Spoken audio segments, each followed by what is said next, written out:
When I have this guy on, he always brings his stuff, knows not just the NFL, but a lot of sports as well. And it's always a fun time. I've been on the program before. He's been great, and we have him back on. He is the host of the Into the Lab podcast for his company, Blue Collar Media Group. Let's welcome him back to the program, Dr. Ernest Silva, a.k.a. Doc E. Hey, Doc, welcome back to the program, my man. Hey, how's it going, man? It's good to be back. An annual thing, and I'm glad to be doing some more collabs with you. Absolutely, man. All is well. And again, thank you so much, as always, sir, for taking time out of your busy schedule to be with us on the program. So it's the Pro Bowl, right? No more Pro Bowl game. This is the second year in a row that we're going to have the Pro Bowl games, skills competitions, and things of that nature. But let's talk about the rosters for a moment. So the head coach of the AFC, of course, will be Peyton Manning for the second year, for the second year in a row. Let's get to the quarterbacks. The starter is going to be Tua Tagovailoa from the Miami Dolphins. What a 2023 that he had. The year before that, we know about the situation with the concussions, but with the offense, with head coach Mike McDaniel being revolutionary, Tua really made the most out of the 2023 with the weapons with Tyreek Hill, Raheem Mostert, and things of that nature. Give me your thoughts on Tua being a part of the AFC roster. Tua Tagovailoa had a phenomenal year. I mean, the Dolphins just in general blew up offensively. And, I mean, there was a time there where everybody was saying that the Dolphins were the team to beat in the AFC. They were the number one seed, and I don't think anybody was playing better. They complemented his offense with a running back core that was phenomenal down the stretch, and some uncharacteristic losses for them, and a big win against, of course, my Dallas Cowboys. But they kind of faltered. Everybody said if you give them a line and you give them the ability to have a running game, that Tua would take the next step. And for a while to start the season and towards the end of the season, he was looking absolutely phenomenal. He was limiting turnovers. There was a couple of uncharacteristic interceptions throughout the season, but he was hugely successful. He had a percentage that was in the high 60s for completions, and he absolutely dominated the football when the ball was in his hands and had clutch situations in second and third quarter situations early on because they were dominating teams. The Dolphins expanded their season and took the next step with Tua, and well-deserved. Indeed, it is well-deserved after what he's been through in the early part of his career. It's nice to see Tua had that 2023 year, as you stated, Doc, with just those monster numbers in the production. So kudos to Tua Tagovailoa being the starter for the AFC. I want to just get into the reserves for a moment at the quarterback position. He won't be playing, of course, opting out of the game, but Lamar Jackson, who most likely will be this year's league MVP, representing the Baltimore Ravens. Again, a monster year for Lamar. Give me your thoughts on Mr. Jackson making the Pro Bowl. Well, Lamar Jackson wanted to prove everybody that he absolutely deserved to be part of the elite when it comes to NFL quarterbacks. Might have done it to a detriment in the AFC Championship, but what a year for Lamar Jackson. He led a team that was not really seen to be like the cream of the crop for his own division. I know to start the year, I was very big about Lamar Jackson, the Ravens. I picked them to win the division. I actually picked them to come out of the AFC in preseason. So I knew they would be there. If you go through his numbers, the limitations of turnovers, the ability to use his legs, his completion percentage is always higher than most. He doesn't throw as many passes. He's a very safe complementary player to the rest of his team. He doesn't have like that dynamic core on the outside, but he still finds the ability to use the set in the middle of the field. He brought out the emergence of Isaiah Likely. OBJ had a couple of stunts this year that were phenomenal. So, and then the emergence of Zay Flowers helped Lamar really kind of pace to be one of the top quarterbacks. And again, another quarterback who definitely deserved the honors. Understandably so, why he's not playing in the Pro Bowl, taking his body, his health, and everything serious. He's going to try to make a run again next year. But Lamar Jackson, probably the ultimate two-way player right now for passing and running in the NFL. You're absolutely right about that, Doc. I mean, he's been a dynamic player since he's been in the league. And, again, he's already won NFL MVP, and most likely he could be on his way to his second league MVP. Also, another reserve that we have is Mr. Mahomes, right? Patrick Mahomes of the Kansas City Chiefs. He won't be participating in the Pro Bowl festivities because he's got some, let's just say he's got some big fish to fry. But another Pro Bowl for Mr. Mahomes. Your thoughts? Kind of a weird year for Mahomes. We saw him be human, right? It was kind of like the Russian moment in Rocky when he started to bleed. And Rocky thought he had a chance. The rest of the NFL was like, oh my gosh, Mahomes is human. He's getting mad on the sideline, and he's getting frustrated. Kind of the Tyreek Hill leaving effect. You saw that the amount of talent around him really results in some riskier attempts earlier in the year. He was struggling going into the first quarter mark. I think he had like almost 7 interceptions and 2 fumbles. It was not easy for Mahomes to start the year, and getting used to a new wide receiver core. It didn't affect him yardage-wise, but completion-wise, his numbers were at an all-time low. You saw his turnover rates at an all-time high, and everybody thought the Chiefs were vulnerable and not human. But Mahomes showed that through resiliency and through some tenacity, considering he had to play 2 road playoff games and win them, the Chiefs still find themselves in the Super Bowl, and a good reason to miss the Pro Bowl, right? Not have a big game coming up. So kudos to him, and kudos to Andy Reid for their remarkable run again going to the Super Bowl. You're absolutely right about that, Doc. And Mahomes, it was a tough year for him, but as you said, the tenacity and the resiliency is what got him and the Kansas City Chiefs over. So Patrick Mahomes makes another Pro Bowl. Now, we have our alternates, Doc, and C.J. Stroud from the Houston Texans, who most likely will win this year's Rookie of the Year. What a phenomenal year he had. Give me your thoughts on C.J. making the Pro Bowl. You said his name wrong. It's C.J. Proud. It's just kind of a joke on ITO. C.J. Stroud did Houston proud. We absolutely love what he's done. I thought the Ohio State curse was broken with Justin Fields. He's been phenomenal. He's had his downsides, but I think Justin Fields has been phenomenal. C.J. Stroud, though, broke the barriers of what a rookie quarterback does from Ohio State. I think the curse is lifted. He's proven that Ohio State quarterback can come in and be successful. C.J. Stroud, you see there, I'm saying proud again. C.J. Stroud probably is going to have one of the best careers in the NFL for a quarterback. He's already off to a solo start. He's had the best rookie season in NFL history. As a quarterback, he is the heart and soul of this team. He came in immediately and wanted to take the reins of the offense. Luckily, D'Amico Ryans was able to kind of calm him down in the beginning, so he didn't get too far ahead of himself. He saw the early slow start for him, and then it just started snowballing into what you got. He had several occasions where he was just throwing the ball perfect. Multi-touchdown game. He had a 5-touchdown game against the Buccaneers, almost a 500-yard performance. He had clutch wins. He had some bad losses, but for a rookie to come in, lead a bottom-dwelling team all the way up into the AFC divisional round and be tied with the number 1 team in the AFC. That's pretty remarkable. And he'll take some notes, he'll learn some life lessons, but C.J. Stroud is a name we'll be talking about for a decade, at the very least.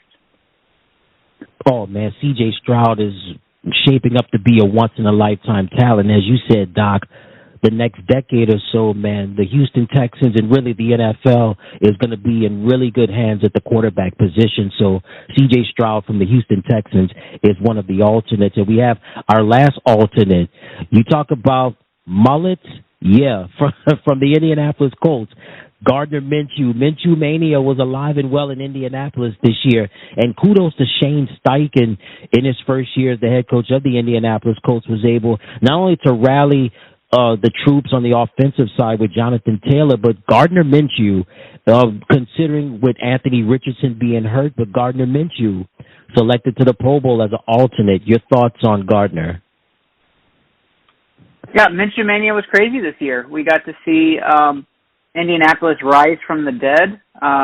Unfortunately, their rookie quarterback wasn't able to complete the season, and I hope there's a speedy recovery going over there for Anthony Richardson. But you had Minshew Mania come out and perform. Now, the Colts would have never been where they were at the end of the season with a chance to actually reach the NFL playoffs and win the division, coming up short against the Houston Texans. But Gardner Minshew pulsed the offense. He was averaging over 200 yards a game through the air. There were a couple of games that brought down that average that he probably doesn't want to talk about. But the Colts went on a win streak. They were able to crawl from the bottom of the standings where everybody thought they were tanking again, and came out and started to perform.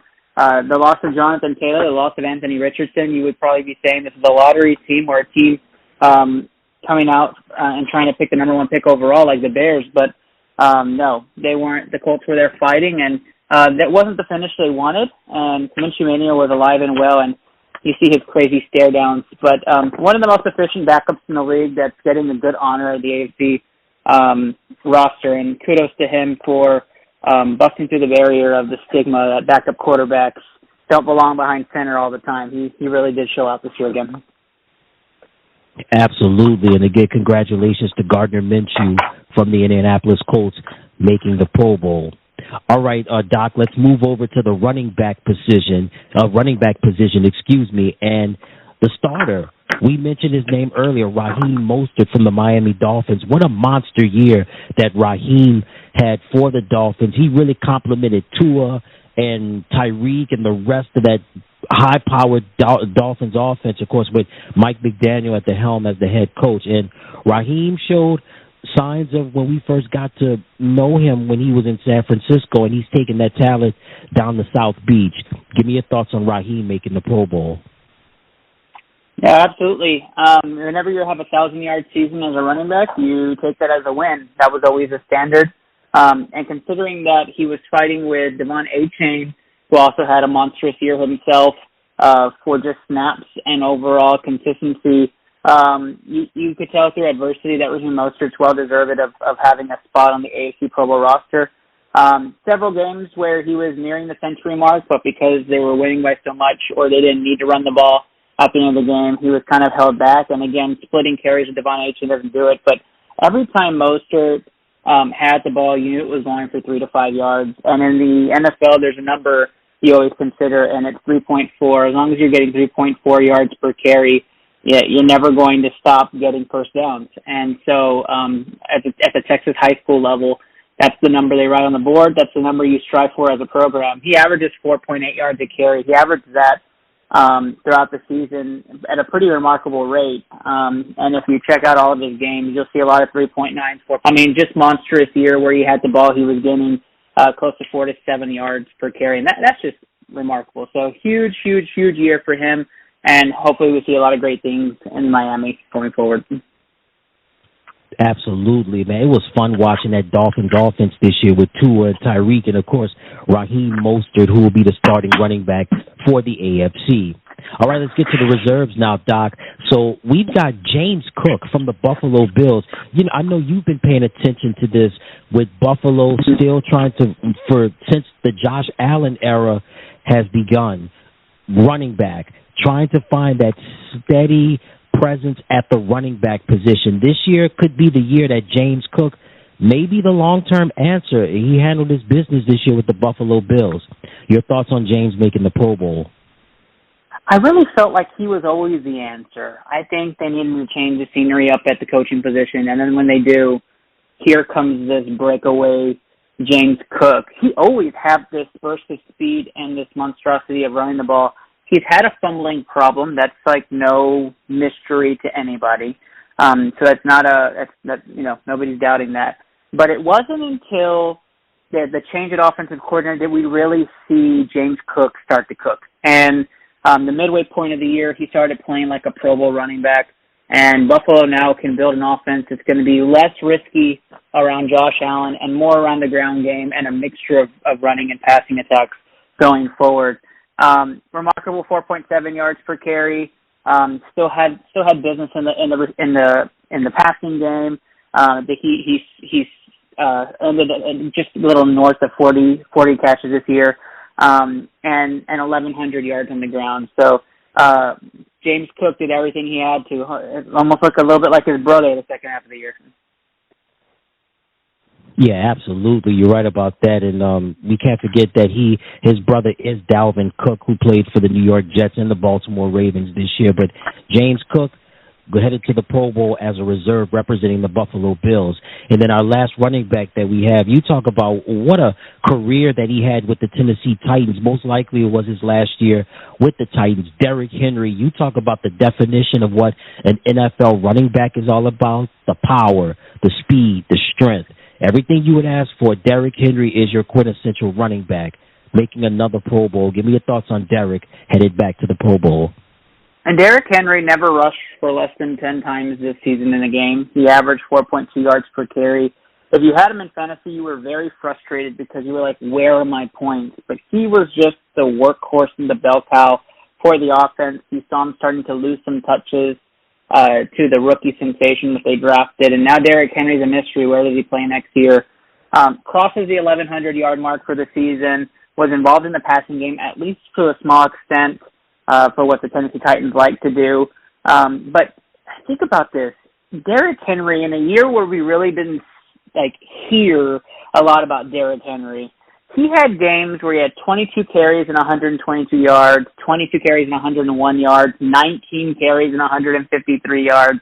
I mean, just monstrous stuff.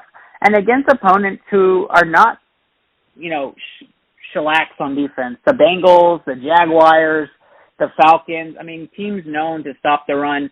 So I'm very impressed with what Derrick Henry has done. Hopefully he lands in a spot where he can continue to have his own set of workload and he's not shoved off into the shadow, and he gets the right amount of money to help him continue his career.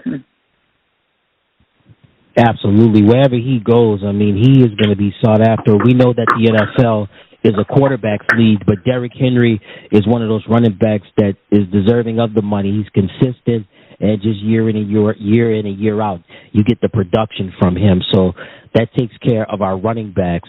And now the fullback position, Doc, it's interesting because I remember back in the day when the fullback position was so highly heralded, but not today. But however, fullbacks, they get recognition in the Pro Bowl, and we have Alec Ingold from the Miami Dolphins going to the Pro Bowl. And he made a big difference, a big contribution, serving as a blocker for Raheem Mostert, blocking for Tua and Tyreek and company, big part of that high-powered offense in Miami. Your thoughts on Alec making the Pro Bowl? Yeah, I love talking fullback because these are the guys that really don't get any sort of recognition in the stat sheets or with, all the big-time names. But Mostert and A-Chain wouldn't get anything done without this man. But the other thing is that Tua wouldn't get out of a lot of situations without this man. He himself had double-digit receptions, had I think a little over 100 yards this season. So one of the reasons why the offense would get out of sticky situations is just kind of some tosses out and got them out of a mess or out of a log jam when the offense was stalled. And so Ingold had 3 clutch passes caught in clutch situations, which I think kind of tipped him over the edge against some other candidates in the AFC. But congratulations to him, and that Miami high-powered offense is well represented in the AFC Pro Bowl roster. You're absolutely right about that. So congratulations to Alec Ingold from the Miami Dolphins making the Pro Bowl. All right, let's get to the wide receiver positions. So we have Amari Cooper from the Cleveland Browns. He will not be participating due to injury. And, of course, the Cheetah, Tyreek Hill, representing the Miami Dolphins. Now, Amari was sensational this year, including the game where he set the Browns, I believe it was the Browns single-game receiving yards record against the Houston Texans, and overall just being so complimentary despite the quarterback situation. Deshaun Watson, he gets hurt.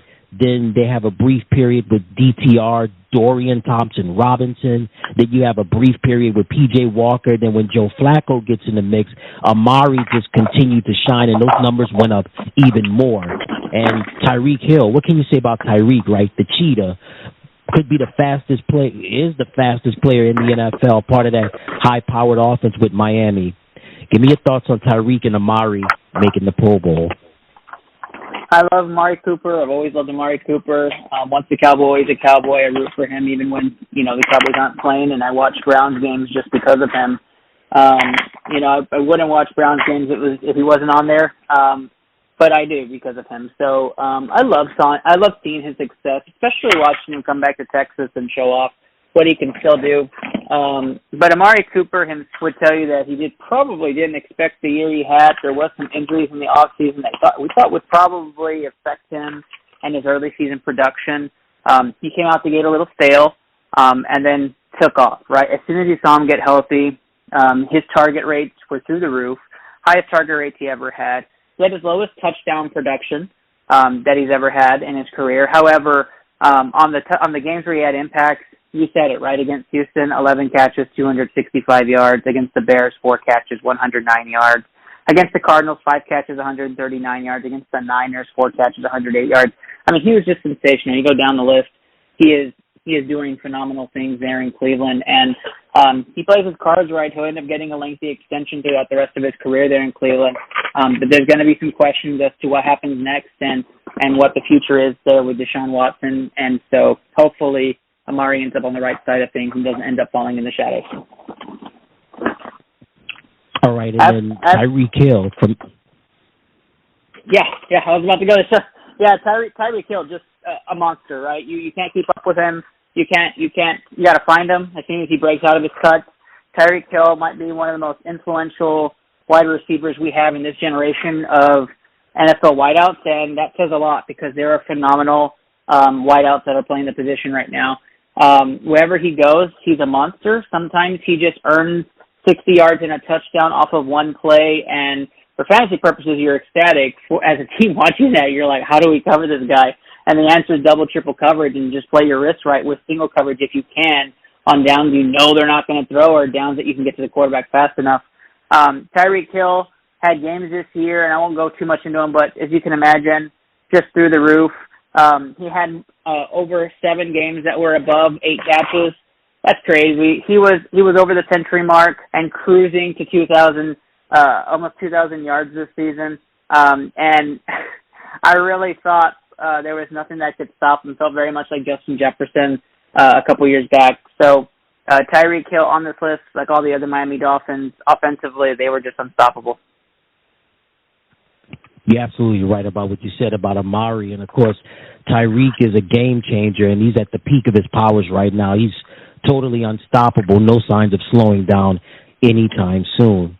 And now the reserves for the wide receivers, we have Keenan Allen from the Los Angeles Chargers and Jamar Chase from the Cincinnati Bengals. Keenan, again, benefiting tremendously off of Justin Herbert. It should be interesting with a new coach by the name of Jim Harbaugh, how his numbers could increase even more. And then Jamar Chase, listen, Chase, he's going to get that big contract. Joe Burrow got his money this past off season. I know Jamar is going to have a big contract, big payday coming up, but these two guys did a nice job this year. Give me your thoughts on Keenan and Jamar making the Pro Bowl.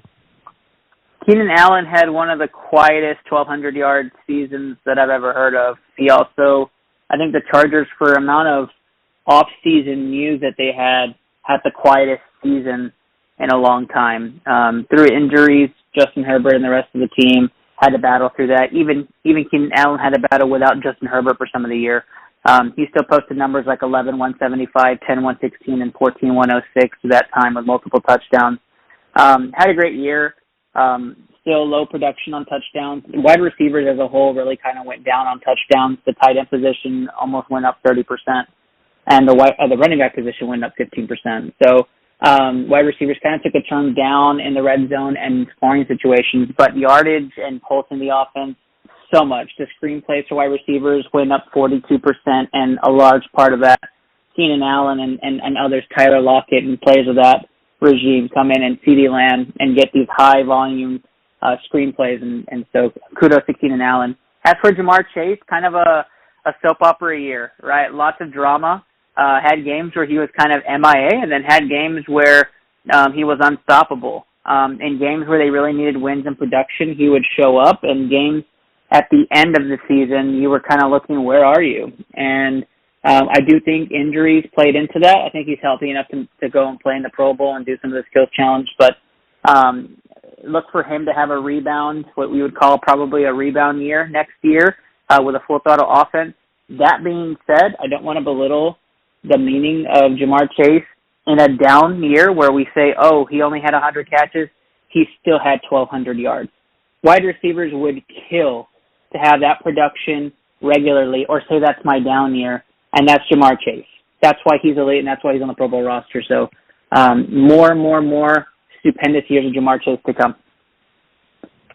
Absolutely. The best is going to get better for Jamar, and we'll have a healthy Joe Burrow next year. And like you said about Keenan Allen, just very quiet, but very productive, and his numbers are always consistent. So congrats to Keenan and Jamar for making the Pro Bowl. And then we have our alternate from the Buffalo Bills, Stephon Diggs. Listen, Stephon, we know about him, right, Doc, throwing temper tantrums on the bench, but when he catches the ball, he is very productive. And when Josh Allen finds him and Josh Allen are like a 1-2 punch when they get the consistency going.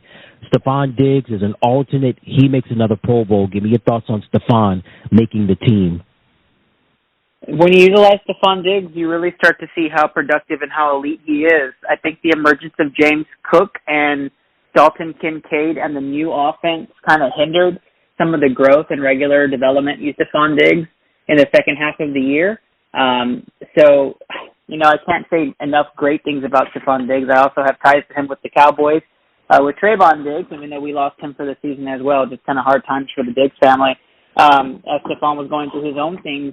With the toughness there in Buffalo, trying to get his reps. And we'll see what happens with Stephon Diggs' offseason. I know he says that he's happy there in Buffalo, but I have some strange feelings that we might see him in different colors next year. You heard it here first on your show. But a great year, right? Again, near the 1,200-yard mark, down year in touchdowns, only had 8 this season. I think he's going to continue to do what he does, make Pro Bowls.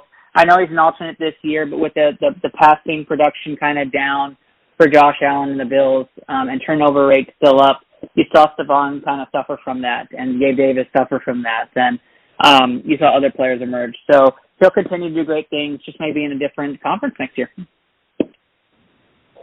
Yeah, Stephon, the last couple of years, it seems to be his relationship and his time in Buffalo, it's been kind of in and out. So like you said, we'll see, Doc. But in the meantime, for the time being, he represents the Buffalo Bills, and Stephon Diggs makes another Pro Bowl. All right, let's move over to the tight end position.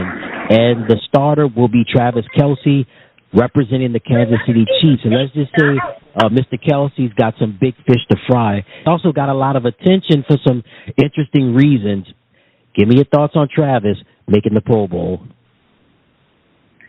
Travis Kelce, can't say enough about him. The Swiftie man himself. Congrats to him on another Super Bowl run. I'm not going to be a hater. I'm not going to say I'm tired of seeing Mahomes and Kelce making the Super Bowl.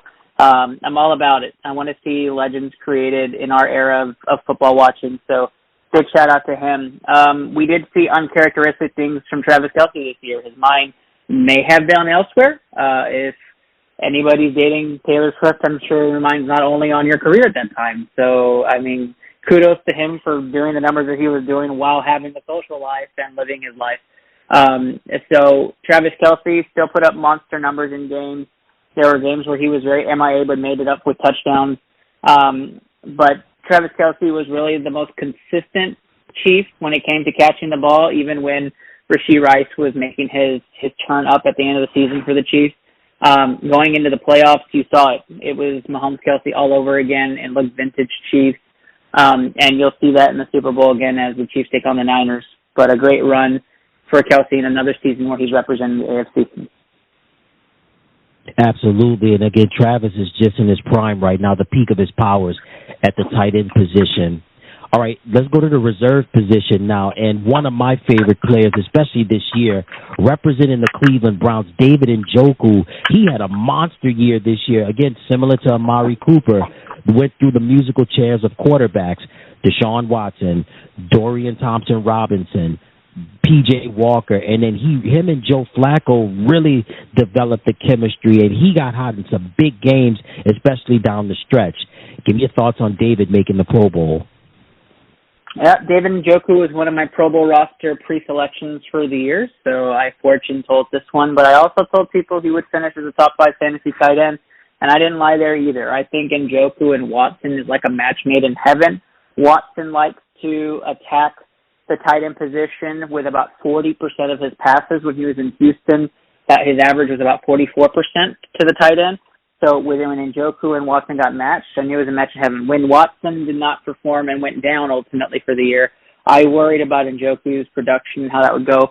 Seems like Njoku's just fine. He has been an above-average player, and he just took his play to the next level. He is also in the prime years. He's a prime age of 7. He's going to have 6 of these at least before he's performing high. The tight end position tends to run the latter years of career anyways. So if Njoku uses anything of this like a breakout year, we could be talking his name for quite a while. Absolutely, man. And then I think he's going to have, like you said, he's going to have some prime years in Cleveland or wherever he plays for years to come. And the alternate, we have Evan Ingram from the Jacksonville Jaguars. Good year for Evan. Really complimented that offense in Jacksonville with Trevor Lawrence as the quarterback. Just give me your thoughts on Evan making the Pro Bowl. Yeah, Evan Ingram is always around. I feel like we talk about him every year, and he's always making some sort of impact. Most recently with Jacksonville, and if you run through his numbers, it's really the target share that blows my mind. His target share when Trevor Lawrence is behind center is 53%. And if you think about it, the amount of talent Jacksonville has in the backfield and in the wideouts, even with the emergence of Christian Kirk the last 2 years, he still carries over 50% of the target share. That's mind-boggling. So that's bigger numbers than even Mahomes, Kittle, some of the greater tight ends in the league, Mark Andrews when he's healthy. So if you think about that, Evan Ingram does some pretty remarkable things there in Jacksonville. Now, Jacksonville had a year to forget the second half of the year. They really struggled on offense. They had to deal with a Trevor Lawrence injury that kind of set them back. And that kind of impacted also the production of Evan Ingram. But that target share with the amount of times he gets hit with the pass, you'll see him catching dink and dunks to bail out the offense a lot. But take that out of it, and his average goes up about 3 yards. So great year for him again. Hopefully he has another year where he continues to improve and bring up his rating. All right, and that's Evan Ingram making the Pro Bowl representing the Jacksonville Jaguars. All right, let's move over to offensive tackle now, Doc. And our starters, we have Laramie Tunsil from the Houston Texans. We have Deion Dawkins from the Buffalo Bills. And then at the reserve position, who had a great year representing the Miami Dolphins, Teron Armstead. Give me your thoughts on any of these linemen or anything you want to share about them. Absolutely. I like to use a couple of stats. If you don't follow my show, when we talk about different players who have different stats, we focus on some of the weird ones. My pancake ratio to sack ratio is always a fun one to talk about. But surprisingly, the 3 that are on here are numbers 1, 2, and 3. So Laramie Tunsil's ratio is above 6. While Deion Dawkins and Teron Armstead are above 4, and nobody else comes really close to that. The next one's about 1.5, and deservedly so. The Houston Texans lean on Tunsil. As Tunsil goes down, the Texans offense slows up. Very similar to Williams in San Francisco. If that left tackle goes down, so does the quarterback play, and you saw that in both teams. It doesn't surprise you. DeMeco Ryans comes from that system too. So huge shout out to Laramie Tunsil and his performance this year with Houston. We just wish that I had a full season of Laramie Tunsil so I can get some stats and really kind of blow people's minds. 1 year, we'll get a full healthy year for Laramie. Deion Dawkins, obviously you saw the emergence of James Cook. The left side was the most efficient side of football for a quarter of the year. That was the last quarter. You can imagine James Cook went off on the left side of the line, ran 80% of his running attempts on the left side of the line. And Teron Armstead, part of the Miami Dolphins offensive elite performances with the production behind the running backs and Tua. You can imagine why he deserves to be there. All right, and that takes care of the offensive tackle position. Offensive guard now, the starters, we have Quentin Nelson from the Indianapolis Colts and Joel Bitonio from the Cleveland Browns. What a awesome year that he had before he got hurt. And, of course, he won't be participating due to injury. But just give me your thoughts on Quentin and Joel or anything you have to say about those guards. Yeah, for sure. Bitonio was a name that people were listening to because of his story. And if you haven't looked up the story of Joel Bitonio, it's a great story. And one thing that I've always appreciated with offensive linemen is when you're named captain. When you're named captain as a lineman, it means that you really carry the burden of the locker room, of the preparation of the offense, and you could see it in games. You could see it throughout the course of the season. His numbers and stats continue to go up. And so I want to call that out for him because I was very impressed by his play. If you look at his efficiency, his offensive line production, the efficiencies of the running backs around him and the quarterback rating around him on his side of the line, we're up 10 points each. And that's hard to do. Quentin Nelson, a name most people know, whether you play video games or you just know football. I'm glad to see his name back up there, and very excited for the other two that also represent the guard position that I don't think you've mentioned yet, but big years for them.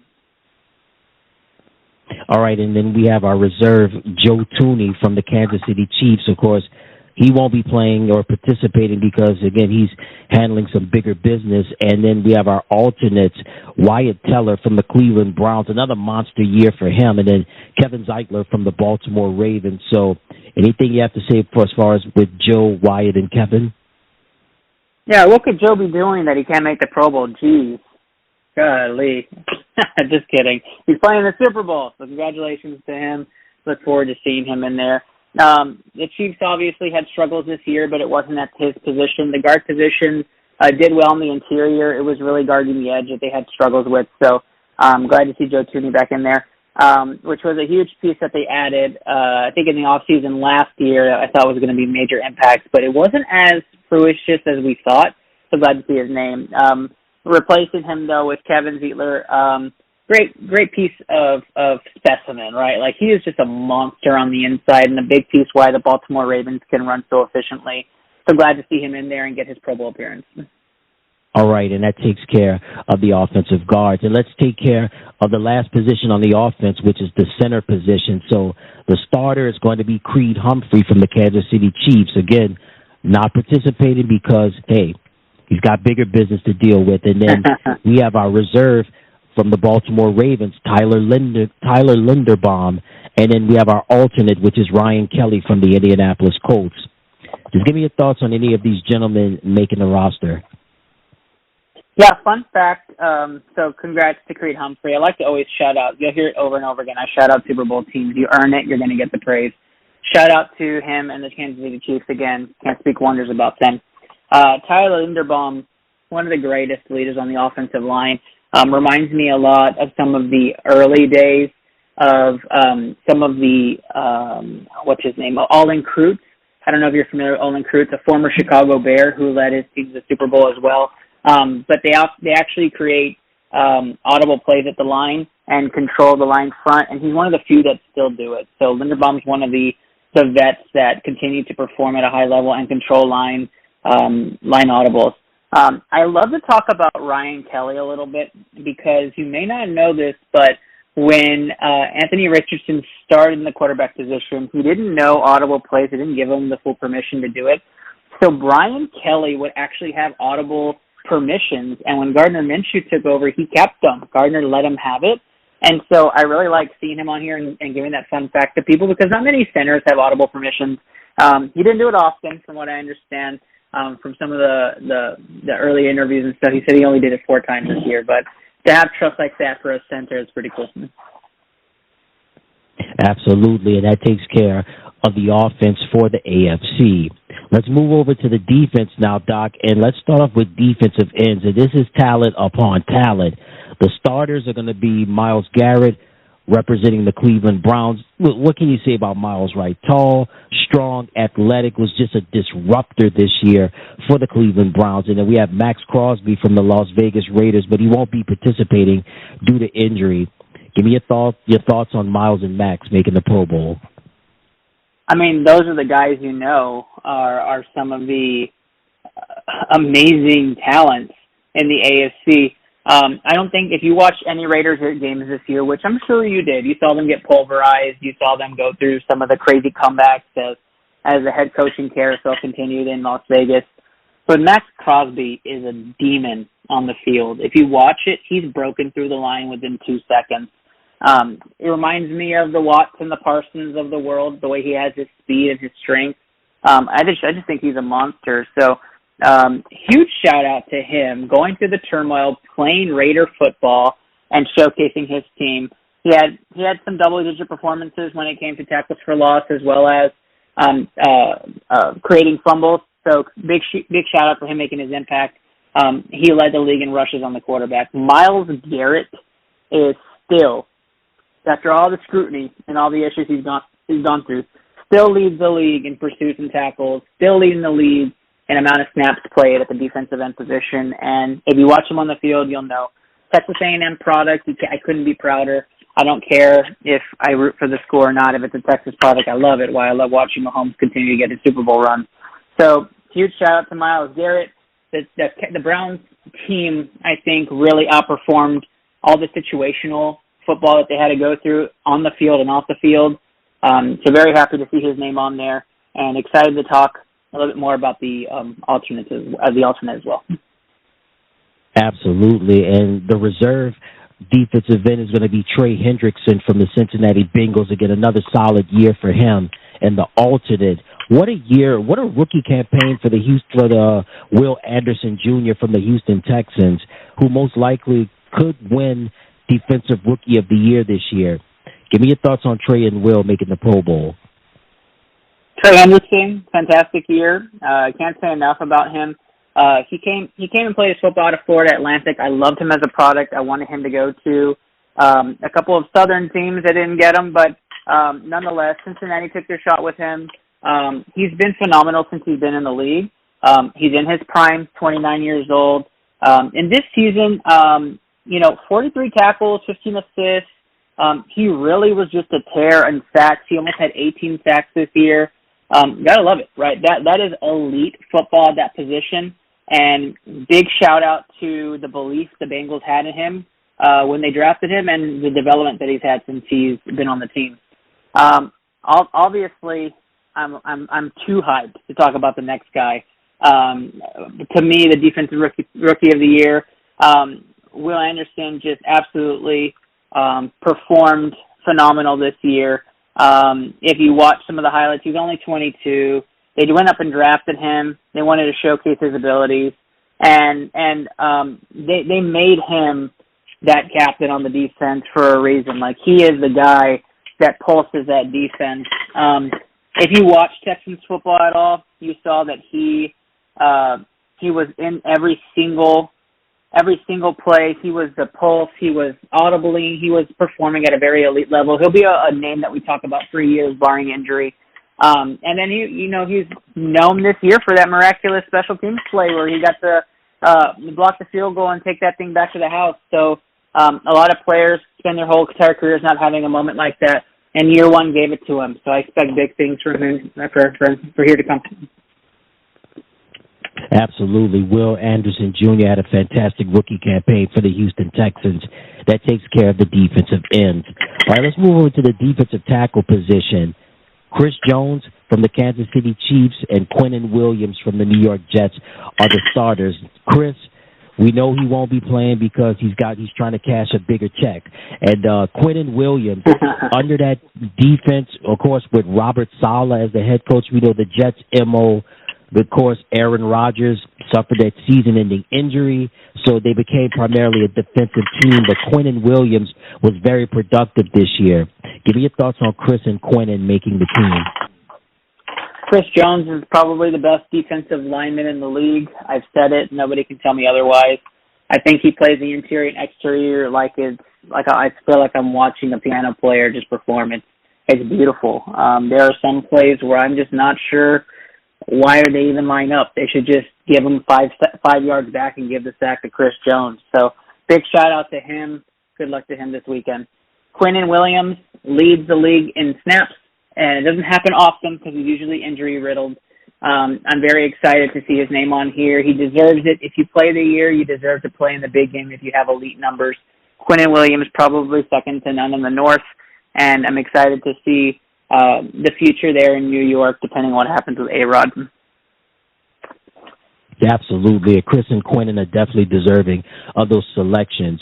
Now, our reserve, we have Justin Madubuike from the Baltimore Ravens, who had a very productive year this year, and our alternate, DeForest Buckner from the Indianapolis Colts. A lot of people were concerned when DeForest was traded from San Francisco to Indianapolis a couple of years ago with San Francisco, would they suffer from this? Well, San Francisco hasn't suffered from this, and Indianapolis has been a great game for them, and DeForest earned a Pro Bowl selection.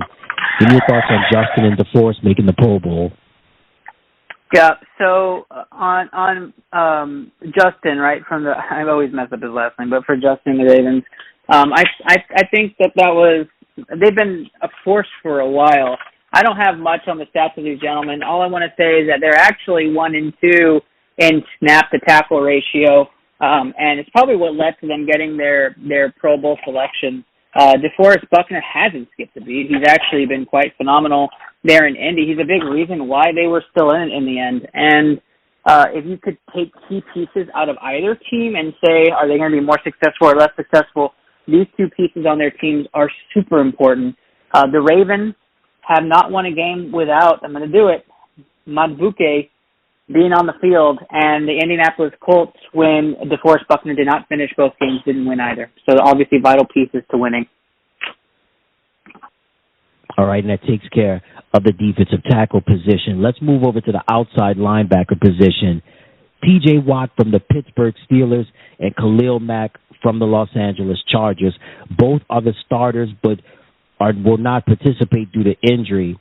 T.J. Watt, listen, he's at the peak of his powers right now. I think most likely he'll win the league defensive player of the year again. And Khalil Mack, what can you say about him? He's at the peak of his powers in his prime right now. When you think of T.J. Watt, Pittsburgh, their MO has always been running game, tough quarterbacks, and stifling defenses. The Chargers, I know they're turning the tide to becoming an offensive team with Harbaugh becoming the coach, but Khalil Mack, hey, what can you say about him? Just a super talent. Give me your thoughts on TJ and Khalil making the team. Yep, TJ Watt, arguably one of the best defensive linemen in the league. Again, I already made my statement about Chris Jones, but as far as linebacker play, TJ Watt's probably the best linebacker. Micah Parsons, don't at me. I do love myself some Micah Parsons, but I think that TJ Watt brings that special oomph to his team. If TJ Watt goes, that Steelers team goes. I didn't think they had a snowflake's chance in hell to win their AFC game when they announced him out. They fought a great game. They actually played Buffalo really well. So kudos to them. But TJ Watt is the heart and soul of the Pittsburgh Steelers, especially since they changed the name of Heinz Field. But for Khalil Mack, new team, same regime. He is continuing to do what he does on the field. He leads the league in pursuit seconds to the quarterback. He leads the league in pursuit seconds to the wide receiver at the linebacker position. Those are key stats, right? It shows that somebody hasn't lost their legs, even at their size and even at their complexity of the position. I think the linebacker, especially the outside linebacker position, is one of the most complex positions where you have to play coverage, you have to play pursuit, and you have to play the quarterback. So glad to see his name here. All right, kudos to TJ and Khalil, and they'll definitely be future first ballot Hall of Famers when it's all said and done. And the reserve, we have Josh Allen from the Jacksonville Jaguars, and then our alternates, we have Jermaine Johnson from the New York Jets, and we have JOK, Jeremiah Owusu-Koramoah from the Cleveland Browns. Just give me your thoughts on any of those gentlemen making the Pro Bowl. Yeah, just huge shout-outs to all three of them. I don't have too many in-depth stats on the replacements, but I do want to highlight Josh Allen. If you don't know who Josh Allen is on the defensive side of the ball, he is like the quarterback of that Jacksonville defense, and he just plays so hard on that field. Key person to a lot of big hits, and a key person to a lot of pursuit tackles. So Jacksonville has a stud for years to come. All right, and that takes care of our outside linebackers. Our middle linebackers, now, Doc, we've got a 1-2 punch for the Baltimore Ravens. Our starter, Roquan Smith. Our reserve, Patrick Queen. What can you say about them? Again, they represent what Baltimore has been all about, right? The defense, the stifling toughness, that's what they bring to the table. Give me your thoughts on Roquan and Patrick making the Pro Bowl roster. What does it tell you that the best inside linebacker is from your team, and then the backup best inside linebacker is also from your team? It just shows you how good Baltimore was this year. They were the number one defense against the run between the hashes. They were the number 3 defense against the run outside the hashes. And when it came to quarterback pursuits and reading audibles, quarterbacks audibled and checked down their passes more times against the Ravens than any other team by a 3-to-1 ratio. Just shows you how hard it was to play against Baltimore this year. So they had a great season. They came up short, but they had a great season. Shows why they were number 1 in the NFL. I mean, on the AFC side of things when it came down to the playoffs. So huge shout out to them. Coming down to actually Roquan Smith, I've been a huge fan of Roquan Smith since his days while he was in Chicago. I'm glad to see his name on here and continuing to see them lead the league in what they call these defensive audible pursuits. So glad Baltimore has these two on their team.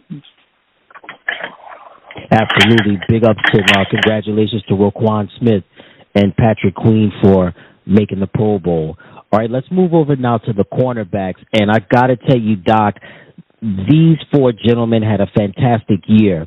The starters are going to be Patrick Surtain from the Denver Broncos, Sauce Gardner from the New York Jets, and our reserves are going to be Jalen Ramsey from the Miami Dolphins and Denzel Ward from the Cleveland Browns. All 4 of these gentlemen, I mean, they had solid years. Patrick going through the whole Russell Wilson situation, Sean Payton, Denver defensively, they couldn't get going early in the year, but they were able to find themselves.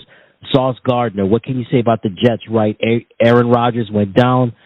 Defense really had a huge load this year. Jalen Ramsey from the Miami Dolphins. Jalen got hurt in the preseason. He shows up. He makes his contributions felt.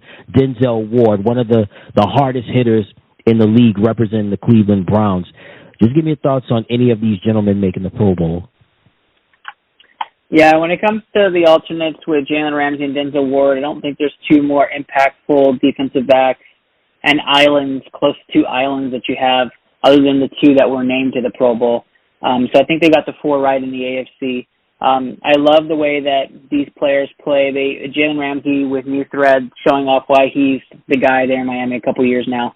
Denzel Ward played in the AFC playoff game. I thought he was going to be out, but you saw the grit that he had to play in that game. He wasn't 100%, but with him on the field, they're a better defensive unit. When he's off the field, that Cleveland Browns team gives up 13 more points a game. That's a huge difference, right? If you can't use half the field, Denzel Ward closes it off. Sauce Gardner has been a force since entering the league. If you take a look at his stats this year, he had close to 60 tackles. He forced a couple of fumbles. Some weren't recovered, some were. Pat Surtain, again, somebody who drifts to the ball, over 60 tackles, assist tackles coming in. He's near the 80 mark, and then he had a couple of picks this year. Just islands. And I really feel like these 2 were placed here because of the situations on the offense. They obviously had way more exposure to football than most. Their defense has played more football than most. But these 4 deserve to be up there with their production and how they isolate the field. All right, that takes care of our cornerbacks. Now let's move over to the free safety position. The starter is going to be Justin Simmons from the Denver Broncos, and the reserve is going to be Minkah Fitzpatrick from the Pittsburgh Steelers.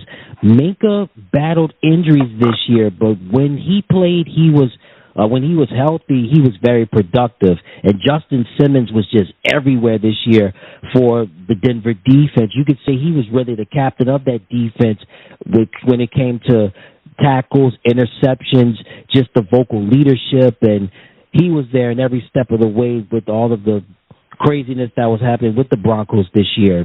Just give me your thoughts on Justin and Minkah making the team. I mean, Justin Simmons by himself had 70 tackles, right? Like, he just played way over his head. He was the leader on that team. I remember I watched a few of these games. I think it was against Kansas City. Might have been twice against Kansas City. I don't have his numbers in front of me. But I would guess that he had a couple of picks against the Chiefs. And I remember thinking, like, this guy's going to be special in this league. And then I saw him announced to the Pro Bowl. So a phenomenal year for him. I agree with you. I think that Denver found some key light spots where they can say, hey, we have a future here on this team. We just need to shore up this quarterback position and figure out how to become contenders again. And this is one of them. You said it. You hit the nail on the head. I don't even know what analysis I need, but Minkah Fitzpatrick is obviously just as important as TJ Watt is. to the backfield of the secondary of the Pittsburgh Steelers. He had 4 or 5 different multi-tackle games where if it wasn't him tackling, I would have been shocked. So just a force on the defensive side of things. If you watch Steelers football, you know the name Minka Fitzpatrick, and you probably see the jerseys everywhere around the stadium because he's such a loved player by the fans. So it speaks volumes when you're that favorite player. All right, and that takes care of our free safety position. And we have our strong safety, the starter, Kyle Hamilton from the Baltimore Ravens. Again, we talked about Roquan and Patrick, and we got to talk about Kyle Hamilton. What an amazing year that he had this year at the strong safety position. Give me your thoughts on Kyle making the roster. Yeah, I really enjoy kind of talking about Kyle Hamilton quite a bit. Kyle Hamilton is one of those players you don't hear too much about because there's a lot of other players that overshadow him. But when you really dissect how important players are for the Baltimore Ravens defense, he is actually a guy who is over and over relied on to shore up that safety position for the Ravens. He continues to pursue the ball. He continues to have lots of turnover ratios, and he's a guy who has for his height is quick, and you don't really expect him to be in places, and he clogs up the run lanes. He has the highest pursuit to the running back position at the safety position in the NFL. Just a monster of a specimen on the defensive end. So huge shout out to him for making the Pro Bowl. All right, and that takes care of strong safety, and that takes care of our defense for the AFC. All right, quickly, Doc, special teams for the AFC. We have our long snapper, who is Ross Matisic from the Jacksonville Jaguars. We have our punter, A.J. Cole III from the Las Vegas Raiders. We have our return specialist, Marvin Mims from the Denver Broncos, who had a nice year for them this year. On the special teams position, we have Miles Killebrew from the Pittsburgh Steelers, and, of course, our kicker, Iron Leg himself, Justin Tucker from the Baltimore Ravens. Just give me your thoughts on any of those gentlemen making the Pro Bowl. I won't have too much on special teams. One, Hookem, Justin Tucker, obviously my guy here in Texas. And Marvin Mims, I will never forget where I was watching your special teams punt return touchdown in overtime against the New York Jets. Thank you for that. But phenomenal years for all. Congrats to all. All right, and that takes care of the AFC roster in the Pro Bowl. Let's move over now to the NFC, Doc. So let's start off with the offense.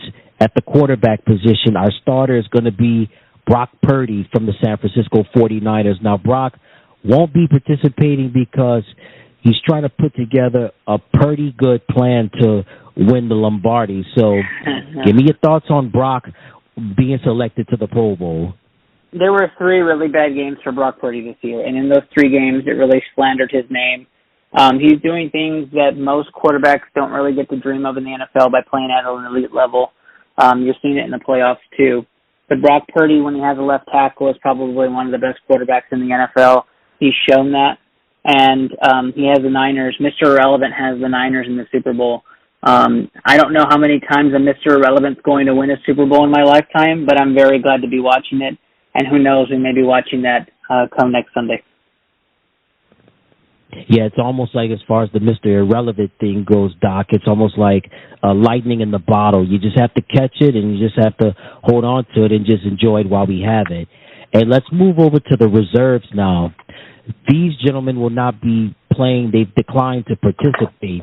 Matthew Stafford from the Los Angeles Rams. Matthew Stafford this year, I like to call him a Cabernet, right, or maybe a Merlot. Like a fine wine. He got better with time this year because he put up some monster numbers. And then we have Dak Prescott from the Dallas Cowboys.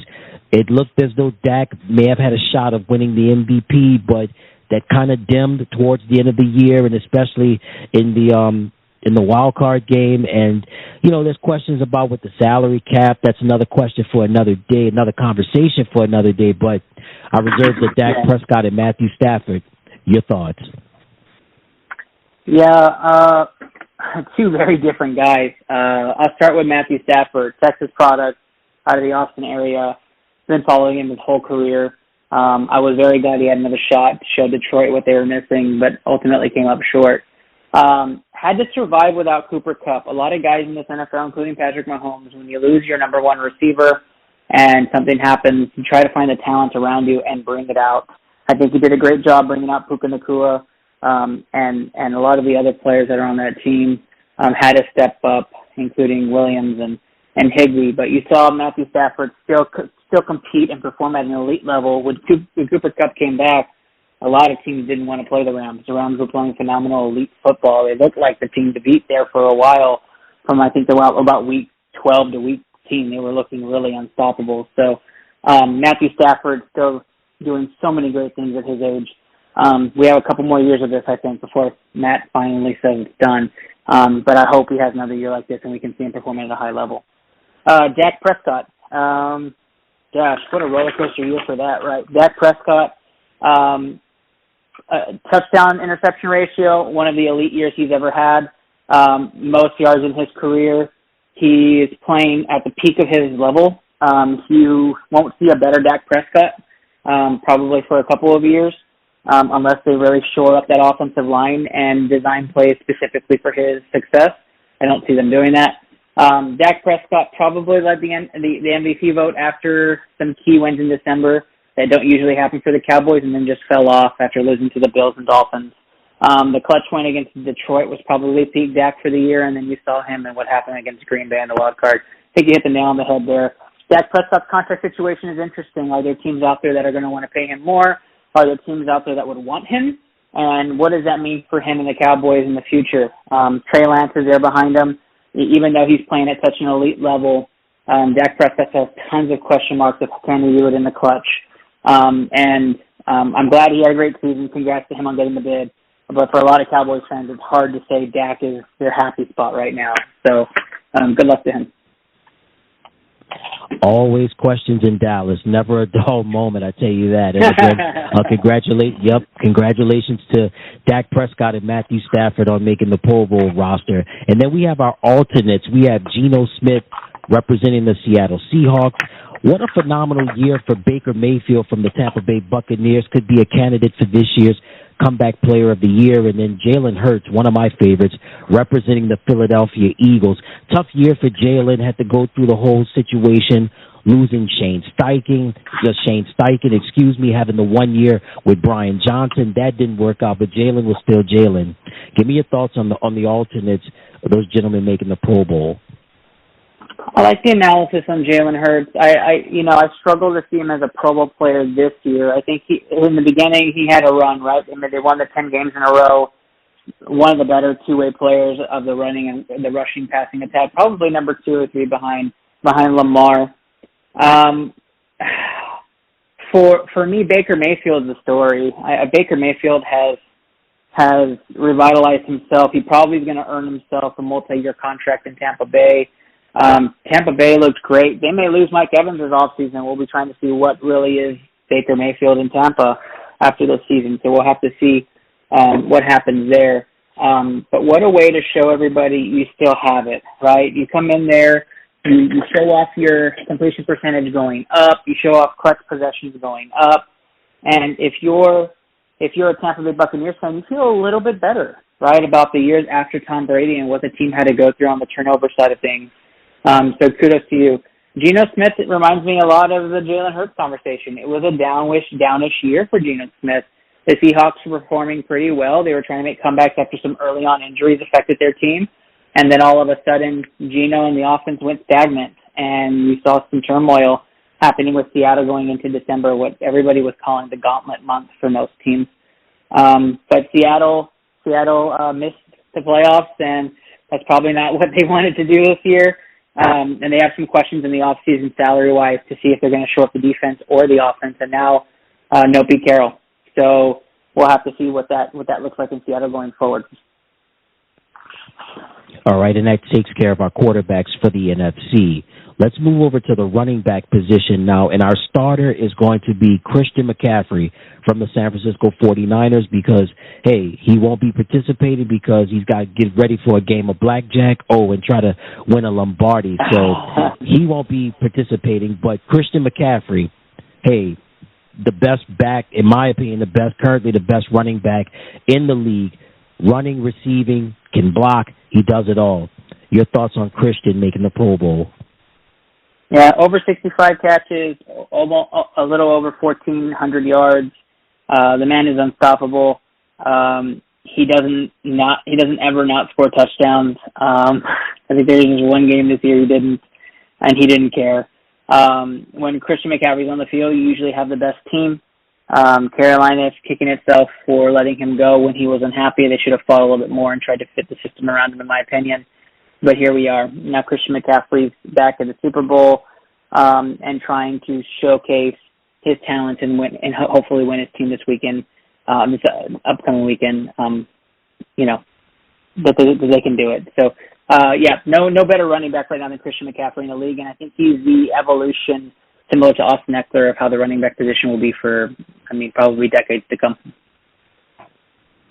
All right, let's move over now to the reserves. And what a season for DeAndre Swift from the Philadelphia Eagles. When the move was made in the offseason, matter of fact, on draft night when DeAndre Swift was traded from the Detroit Lions to the Philadelphia Eagles, Howie Roseman has really rolled the dice the last several years in terms of making key acquisitions, whether it be with draft picks, free agents, and big-time trades, and Philadelphia really hit the jackpot with DeAndre Swift. What a monster year for him. And Kyren Williams from the Los Angeles Rams. Doc, he came out of nowhere and really gave them a spark with the injury, as you mentioned, to Cooper Kupp and some injuries on the offensive line. Your thoughts on DeAndre and Kyren making the Pro Bowl? Yeah, DeAndre's I love the product from the system, right? You needed a running back that would step up and perform. Philadelphia, like you said, rolls the dice on 3 or 4 running backs every offseason and hopes one just breaks out and takes over, and DeAndre Swift was that guy. Most people believe that Swift was going to be that guy no matter what, but they really liked Rashad Penny, and they really liked Kenneth Gainwell in Philadelphia. But DeAndre Swift ran hard. He ran effectively. The number I always tell you about, and the number that's known in Texas, 3.4, he is 4.6 yards per carry. He crossed the century mark this year. Those are successful years, nearly 40 catches. Congratulations to DeAndre Swift. I think Kyren Williams is a story from the running back group. Kyren Williams came in and had to take over in a backfield that we all thought wasn't going to be his, right? Came from nowhere and just all of a sudden was masterful. He's a smallish guy, runs hard, reminds me of the bowling ball days sometimes when he's running between the tackles and bursts through. We saw games from him that had stat lines like 25 carries, 103 yards, and 2 touchdowns, 16 carries, 143 yards, 20 carries, 158 yards, and a touchdown. Like, these numbers are astronomical. And there's 7 of those. So this is a guy who will be here for a long, long, long time. And the Rams pulled this off, finding a diamond in the rough in Kyren Williams. And then speaking of a running back that's a diamond in the rough and is going to be around for a long time, representing the Detroit Lions as an alternate, Jahmyr Gibbs. What a rookie campaign he had this year. Most likely C.J. Stroud will win Rookie of the Year, but Jahmyr Gibbs is definitely going to get strong consideration. Give me your thoughts on Jahmyr making the team. Yeah, Jahmyr Gibbs started slow. They wanted to integrate in the offense. Didn't Detroit have the last laugh? They traded up, and then they get another running back, and you're like, what are they doing? Gibbs was special. I know a lot of people were worried to start the year. Didn't quite get the production you wanted the first quarter of the year, but soon after, with the mentorship of David Montgomery, with the amount of discipline he got from Dan Campbell in that offense, Jahmyr Gibbs ended up being one of the clutch running backs in the NFC that really didn't run the ball very well this year. There were not a lot of breakout candidates other than the ones that we're really talking about right now. David Montgomery arguably probably could have been a Pro Bowl running back this year too. Detroit could have had 2 of them. But Jahmyr Gibbs played phenomenal football down the line, and they really leaned on the rookie to make an impact this year. All right, and that takes care of our running backs. Let's move over to the fullback position now. Our starter representing the San Francisco 49ers, Kyle Juszczyk. Of course, Kyle won't be participating because he's with his team. They're trying to handle some big business. And the alternate is going to be C.J. Ham from the Minnesota Vikings. When I think of a team or a player that, well, a team and a player that fits like a hand in glove, Kyle Juszczyk is what he is to the 49ers. He fits that offense so well with his blocking, with his toughness, and ability to be a receiving back as well. He's really good. He complements the 49ers so well. And then C.J. Ham representing the Minnesota Vikings as the alternate. Give me your thoughts on those fullbacks making the team. Yeah, two names you've heard quite often, right? These are pros. These are veterans. Kyle Juszczyk is kudos to his wife's jacket collection. But Kyle Juszczyk is one of my favorite players on the Niners. He's a very humble guy, very down to earth. A lot of running backs give him kudos for how successful they are and how they progress. Christian McCaffrey boosted to a whole nother level in San Francisco. He actually said one of his main credits, not only Kyle Shanahan, but Kyle Juszczyk and the way he runs behind him. So that's the ultimate compliment. C.J. Ham is a pro. C.J. Ham has been doing this for a long time. He's been a Pro Bowler. Kudos to him for making that replacement. And I enjoy watching C.J. Ham get some of those short down carries and get into the end zone and be that pulsing back, the bruising back in the backfield when they have to spread out four in Minnesota. So I'm excited to see him have some fun at the Pro Bowl as well. All right, and that takes care of the fullback position. So let's move over now to the wide receiver position. We've got some talent on our wide receivers for the NFC, Doc. Our starters, CeeDee Lamb representing the Dallas Cowboys and A.J. Brown representing the Philadelphia Eagles. A.J. won't be participating due to injury, but listen, A.J. Brown fits in so well with the Eagles' offense. A fast receiver, but he's more known for his strength and his toughness, and he complements Jalen Hurts and Devontae Smith very well in that offense and that receiving core. CeeDee Lamb had record games this year. I mean, he went off this year in more ways than one. Give me your thoughts on CeeDee and AJ making the team. Yeah, I think CeeDee Lamb really eclipsed himself as that number one receiver in the NFC this year. I think he showcased why he's so good. People would argue that there are some receivers possibly still playing right now that they could be probably number one, like Deebo Samuel or Brandon Ayuk. But CeeDee Lamb, to me, really plays his ass off every game and plays at a very high elite level. Very seldom do you find a game where he doesn't have at least 7 targets. Dak Prescott's favorite target. And I think when you break down CeeDee Lamb's routes and how much he runs in games, his route running is on a whole other level too. Very, very much on par with Tyreek Hill. They're the most running route wide receivers in the NFL. So huge. The biggest kudos to CeeDee Lamb. You were not one of the reasons we're upset with the Cowboys this year. A.J. Brown, another man on a mission. His best performances are against teams he really does not like. And I enjoy watching the grittiness of what he does. You know, A.J. Brown, I feel like we've been screaming about him for, 12, 13 years, but he's only 26. Like, this guy is just entering the prime of his career, and he is already just amazing. Hall of Fame trajectory type of player. I enjoy watching A.J. Brown. I enjoy the grittiness. I enjoy the back and forth. I know him among a few other players have said they want to play with C.J. Stroud in Houston. I know him among other players have aspirations of continuing to pursue the Super Bowls and continue to win. So A.J. Brown had a monstrous year himself. If you have to break the numbers down, 1,456 yards is nothing to laugh about. Just a phenomenal year for him and definitely up there as the top wideouts in the NFC. All right, let's move over to the reserves now. Mike Evans from the Tampa Bay Buccaneers. He won't be playing. He was selected, but he's declined to participate. But Mike Evans, it was a rocky year for him this year. There were reports of him saying that he may not want to be in Tampa, play for the Bucs anymore. His future in Tampa was in doubt. there's contract negotiations with him. So, but Mike Evans was selected as one of the reserves. And how about Puka Nacua from the Los Angeles Rams? I mean, setting rookie receiving records this year in yards and in receptions. I mean, Cooper Kupp went out, but guess what? Puka Nacua stepped up in a major way. I mean, he caught so many passes. He caught passes well in the middle of the 405, if you want to be technical about it. But give me your thoughts on Mike and Puka making the team. No, I mean, for their own rights, phenomenal years. Mike Evans came out. I actually drafted Mike Evans in all fantasy platforms because of one quote he had.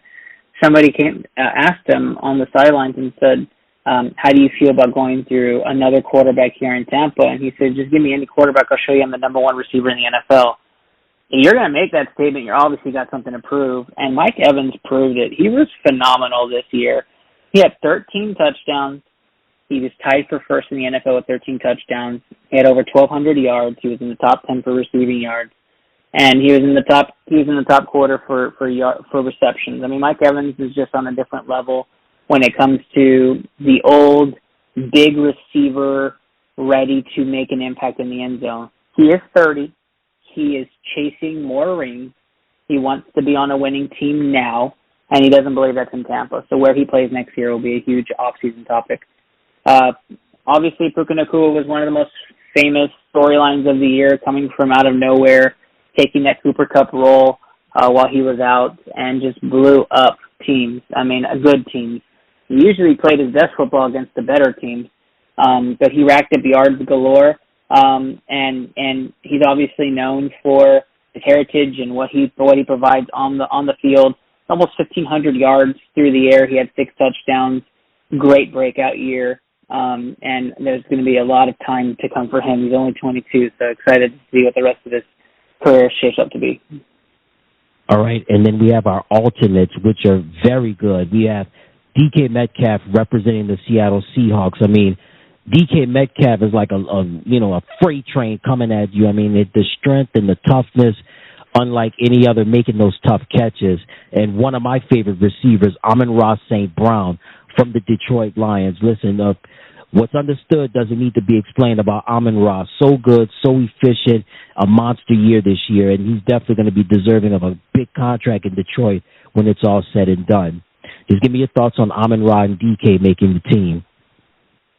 Yeah, absolutely. DK Metcalf is just a specimen himself. He is elite on the field. If you've ever seen DK Metcalf in person, he's a very intimidating guy. He's massive, 6'4", 235 frame. He's entering his prime. He's 26 this year, and he can flat out run.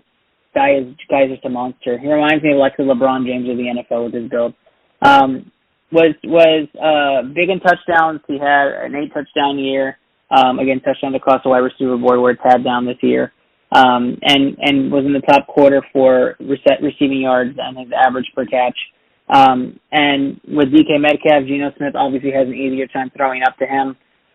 But DK Metcalf has some games where he just went all out. I believe the Thanksgiving Day gauntlets that they have for Seattle, he was putting up 2-century yard marks and showing teams why he's still elite, and that's DK Metcalf for you. So I'm glad to see his name up there. Amon-Ra St. Brown, we just saw him last week, but there's a reason why Detroit was so phenomenal through the air and why Amon-Ra St. Brown is one of the most elite wide receivers in the NFL. He was tied for second in receptions, 119 on the year, a little over 1,500 yards. He was third in the NFL there. Just a great season for Amon-Ra St. Brown. If you just thought there was a clutch moment for Detroit Lions fans, it was Amon-Ra St. Brown from Jared Goff, right? It was Goff to St. Brown, Goff to St. Brown. And if it wasn't him, it was Laporta, and we'll talk about him in a second. But just an overall great season for both of those wide receivers, and for both, there's so many more years of football and Pro Bowl selections that we're going to be talking about for them. Absolutely, and that takes care of our wide receivers. Let's move over to the tight end position, and our starter is going to be George Kittle from the San Francisco 49ers. George won't be playing because, hey, he's got some important business to take care of. But when you think about that 49er offense, again, similar to what we talked about with Kyle Juszczyk, fits like a hand in glove. He's everything that the 49ers offense asks of him. Can catch the ball, great run blocker. He's just phenomenal, and he's everything that you would want, not just in the tight end, but he's just what the doctor ordered for the San Francisco 49ers. Give me your thoughts on George making another Pro Bowl. Yeah, huge shout out to George Kittle. He looks so big on the field. I saw him standing next to Steph Curry last night, and he doesn't look as big in the NBA. But George Kittle, breakout year. One of my candidates for breaking out in the offseason. I said there's a chance he could possibly come out of his shell. He had a couple of down production years, injury riddle too. But here we are talking about him having a Pro Bowl year. I don't know if the 49ers get off their losing streak if it wasn't for a couple of Kittle crucial catches down the line. The return of Trent Williams was huge for Brock Purdy, but George Kittle was like a masterpiece on pulsing that offense when McCaffrey was bottled up and the receivers were hurt and Williams was hurt. So George Kittle coming back and performing at an elite level is fantastic. The Kittle-Kelsey matchup and how those two perform is something we're going to watch like a masterpiece next Sunday. Absolutely. It's going to be phenomenal. And let's talk about the other tight ends now. We have our reserve, Sam Laporta from the Detroit Lions. Again, we talked about C.J. Stroud and also Jahmyr Gibbs in the Rookie of the Year race, but Sam Laporta definitely deserves consideration. He really bailed Jared Goff and that offense out of a lot of tough situations, just making big plays and also key with his blocking. And Jake Ferguson is an alternate from the Dallas Cowboys. Jake, nice year, got the tough yardage when necessary. Give me your thoughts on Sam and Jake making the team. Yeah, I'll just small shout out to Jake Ferguson. Everybody knows I have a Cowboys analyst bias towards him, but Jake Ferguson was absolutely the guy in crucial situations to bail out Dak and got the hard and tough yards. He stood up to everybody on the defense and outshowed some of the best defenders in some crucial games. So huge shout out to him on his breakout season, his first Pro Bowl. Sam Laporta, couldn't speak higher about the guy. A very charismatic guy, very big in the community. Sam Laporta was a guy that I wanted in Dallas. I watched him go to Detroit, and it broke my heart. And he absolutely performed at such a high level.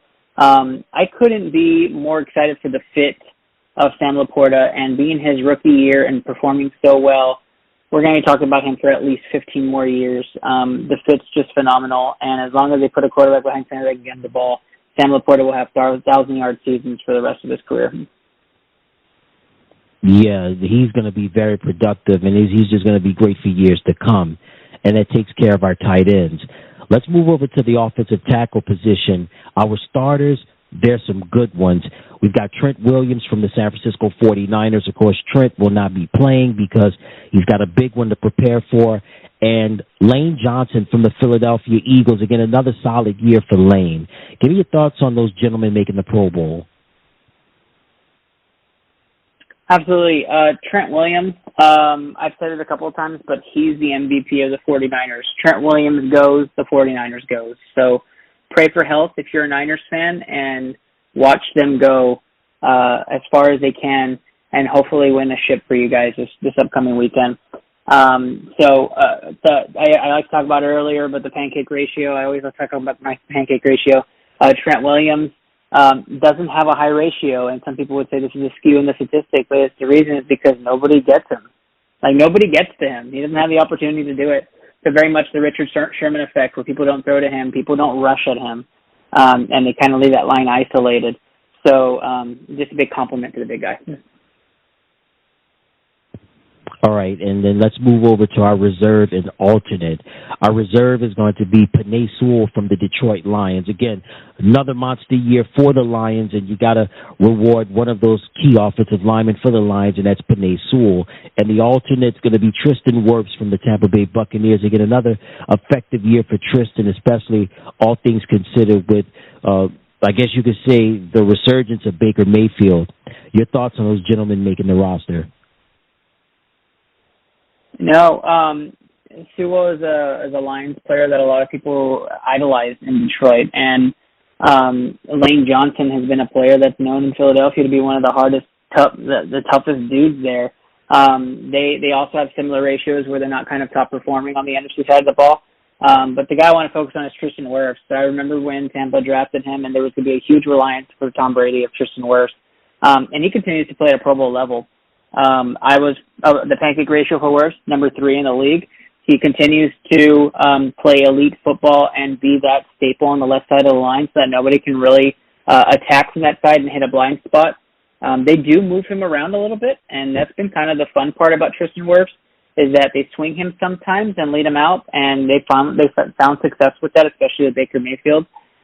So I expect him to continue to ride that, especially if Baker comes back long term. So congrats to him. All right, and that takes care of our offensive tackle position. And let's move over to offensive guard. Our starters are Zach Martin from the Dallas Cowboys. Zach will not be participating due to injury. And then we have Chris Lindstrom from the Atlanta Falcons. This was an interesting pick right there. I was a little surprised for this pick right here. Give me your thoughts on Zach and Chris making the team. Yeah, Zach Martin, I still believe he performs at such a high level. I really enjoyed having Zach Martin on the Dallas Cowboys. He's kind of been a staple. He doesn't let anybody mess around with his team. Been one of the best guards, in my opinion, in football for half a decade, probably longer. I remember when we got him out of Notre Dame, just a phenomenal specimen. And when it comes to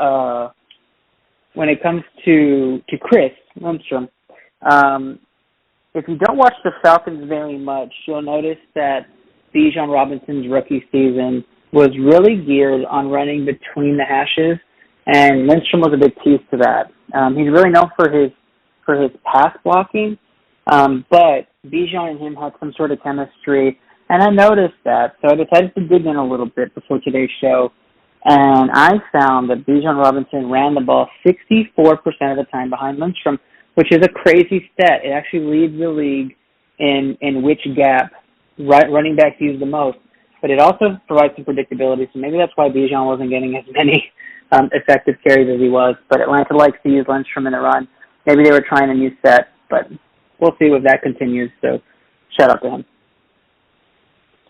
All right, and let's move over to the reserve and the alternate. Our reserve is going to be Landon Dickerson from the Philadelphia Eagles, and our alternate is going to be Tyler Smith from the Dallas Cowboys. Again, solid years, solid seasons for both Landon and Tyler. Your thoughts on those gentlemen making the team?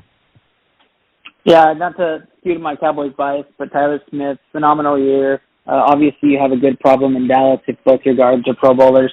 I argue, even to a small extent, Tyler Smith had a better year than Zach Martin. I think a lot of Cowboys fans would talk about that, and the numbers kind of prove it. So kudos to him. When it comes to Landon Dickerson, I mean, if you want to say thank you to anybody, especially if you're DeAndre Swift, it's Landon Dickerson. Landon Dickerson, as far as gap creation, had a 2.4 average yard gap creation for his running back. And from the pass protection, he only allowed 26% pursuit, which led the league in both instances. So Philadelphia has a winner there and has somebody creating the space that they need to be successful for a long time. All right, that takes care of the offensive guard position. And finally, on the offensive side, we have the center position. And it's only right that you have to make him the starter. Representing the Philadelphia Eagles, Jason Kelce. I mean, what can you say about him, right? Just a guy that's been consistent. He's been an anchor, not just for that offensive line, but he's been an anchor for that team. He's been an anchor for that city and that community for a long time. Your thoughts on Jason making the team? I mean, that's Mr. Philadelphia to me. I'm not a huge Eagles fan, obviously, but everybody knows Jason Kelce. There's another Jason Witten, who was the Pulse and Mr. Cowboy. I call him Mr. Eagle. I think Jason Kelce is that team. It's a culture shock when he leaves, and it's going to be very interesting what happens at the center position and what happens with Jalen Hurts. But Jason Kelce is one of a kind. I do think his time is up. I think he's ready to go. He's ready to take the next step in his life and journey, whatever that may be. But we're talking about the Kelce brothers in the media for years to come. And, yeah, big kudos to him. He deserves to be the starter. All right, and congratulations to Jason. And at the reserve position, he won't be playing due to injury, but he had another monster year this year representing the Detroit Lions, Frank Ragnow. Give me your thoughts on Frank making the team. Yeah, Frank Ragnow, obviously part of the Dan Campbell experiment of curiosity. He's been moved around the line more than probably most, but he lands at the center position. Him and Goff had some chemistry to start off things, and it really worked well for them. Another center that has the microphone in the helmet, Jared Goff doesn't, which is very interesting. But excited to see him on here, and I'm excited to see what Detroit has for years to come. So congratulations to Frank. All right, and then our alternate, I was a little confused about this one right here. The alternate is representing the New Orleans Saints, Eric McCoy. This was a little bit interesting to me. I know Derek Carr got sacked a lot this year. He ate a lot of grass this year, and to see a Saints offensive lineman selected to the Pro Bowl, I was a little bit confused about this one. Give me your thoughts on Eric McCoy from the New Orleans Saints making the team. Yeah, absolutely. So I like to dabble a little bit in some of these weirder names, and I'm glad you asked because, of course, you know, he's an Aggie, so I can't be upset with Eric McCoy being a Pro Bowler. And so when I heard the news, I decided to kind of dig a little bit and see why. And a big piece to it was that there was a lot of scheme sets that New Orleans plays, and the only thing I saw Eric lead was offensive consistency. So offensive consistency at a lineman position is a huge deal. It means that you're able to stabilize your line position and lead the unit. But the New Orleans Saints actually run the most eclectic plays in the NFL, whether it's a different quarterback behind set, a different running back behind set, a different wide receiver behind set. And out of all the linemen in the NFL, his percentage of stabilization was 37.8%. And if you want to take, like, what's the league average, Ernest or Doc, with when it comes to stabilization, it's actually 21.2% is the league average. So he was way above on offensive schemes and sets of stabilization. And so you'll hear a lot of people, a lot of analysts kind of talk about who stabilizes a line or who is somebody who leads their group. You'll hear great players like a Jason Kelsey, among others, who stabilize a line and continue to provide that support and foundation for your quarterback play.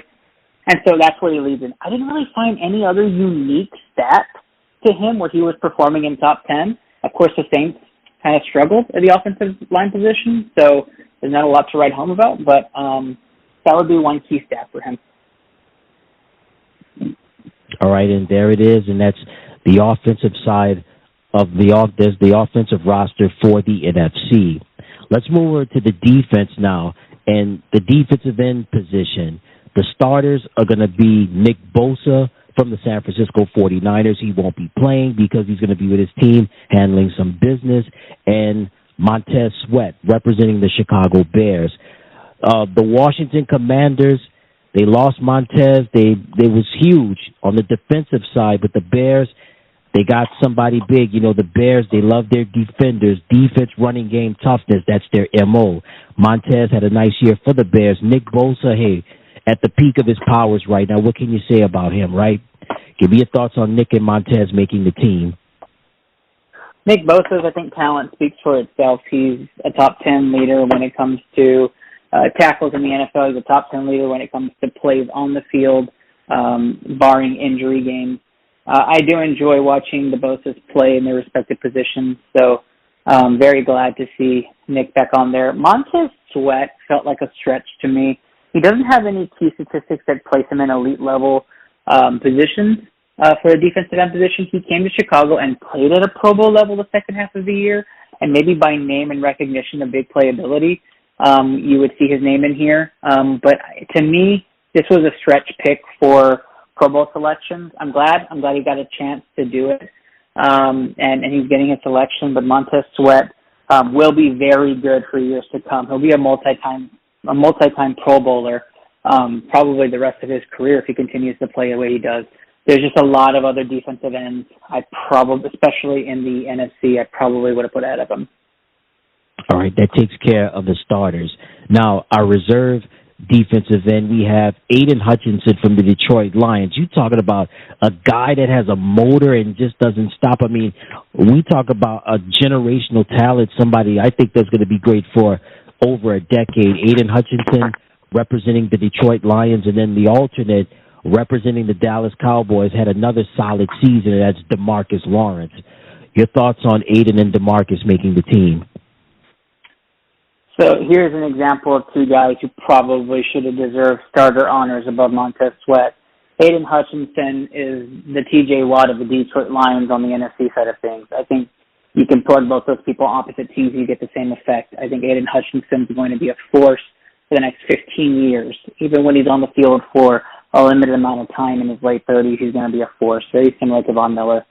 I love Aiden Hutchinson. I love how he plays. He has a heart in the team. Great player. Congratulations to him. DeMarcus Lawrence, arguably, I think he had just as good of a year as both. He was a run stopper. He led the league in run pursuits as a defensive end.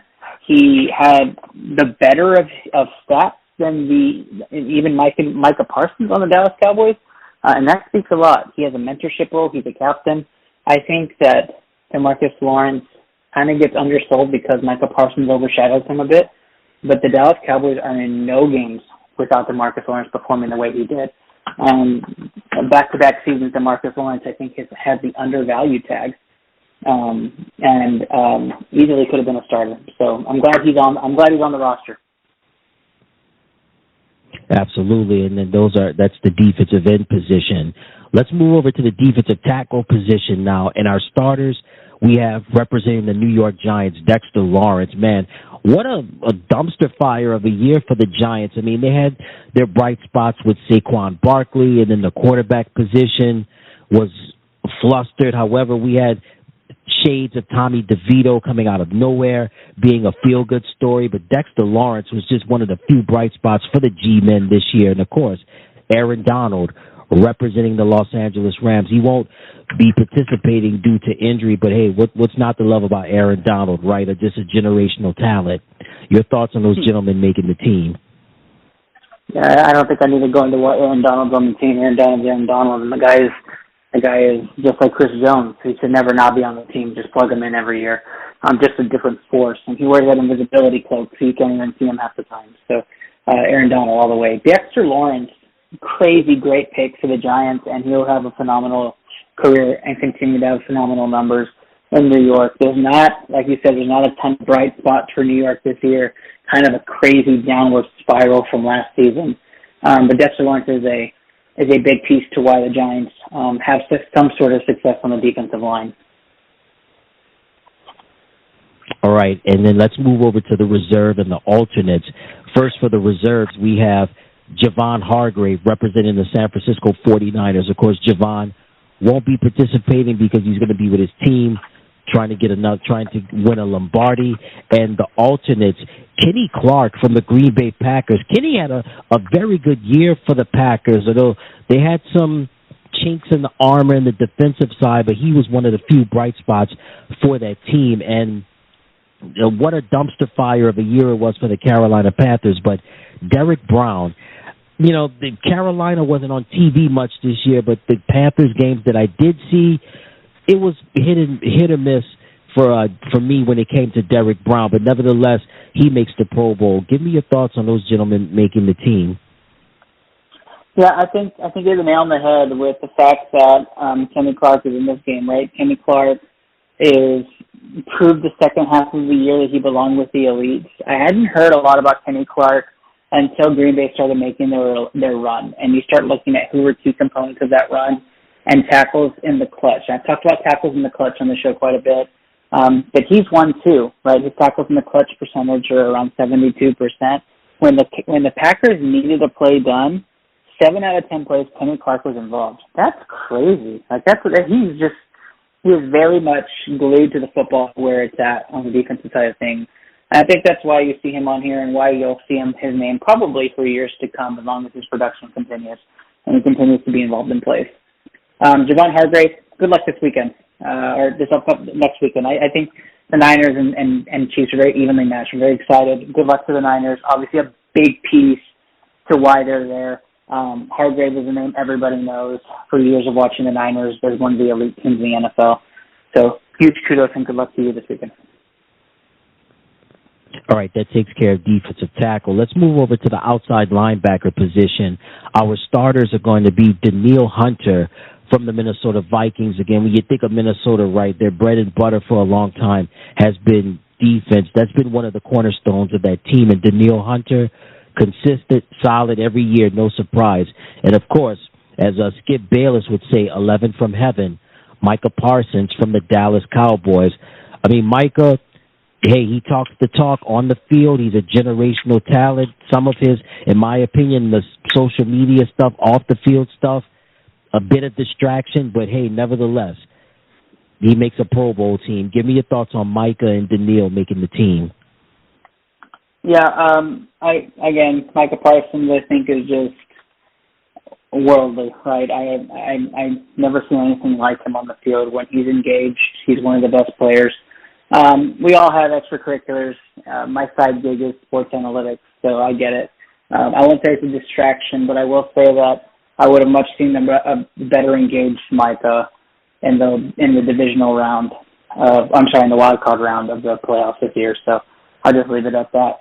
Very deserved, though. He's one of the best outside linebackers. He plays more of a defensive end style of football, but he's one of the best outside linebackers, period, in the NFL.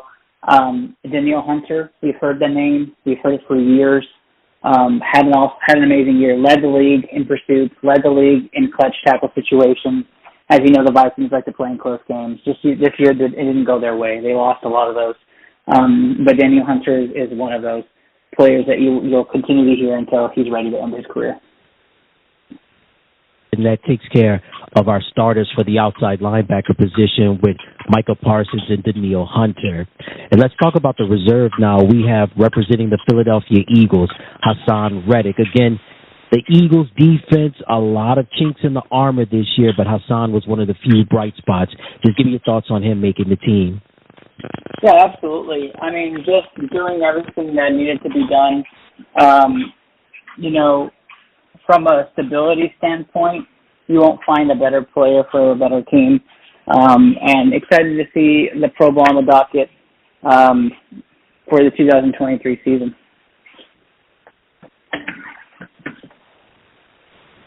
All right, and that takes care of the outside linebacker position. Let's move over to the inside middle linebacker position. The starter is going to be Fred Warner from the San Francisco 49ers. Fred won't be playing, of course. He's going to be handling his business with the 49ers in a big one. But Fred Warner, I mean, somebody in his prime, fits that team so well. Just give me your thoughts on Fred making the team. Yeah, Fred Warner is a name that we've always heard. We've heard him for now nearly a decade. High pursuit, high motor, the captain of the defense, somebody who will continue to be talked about for years to come. Will be an analyst at the end of the day.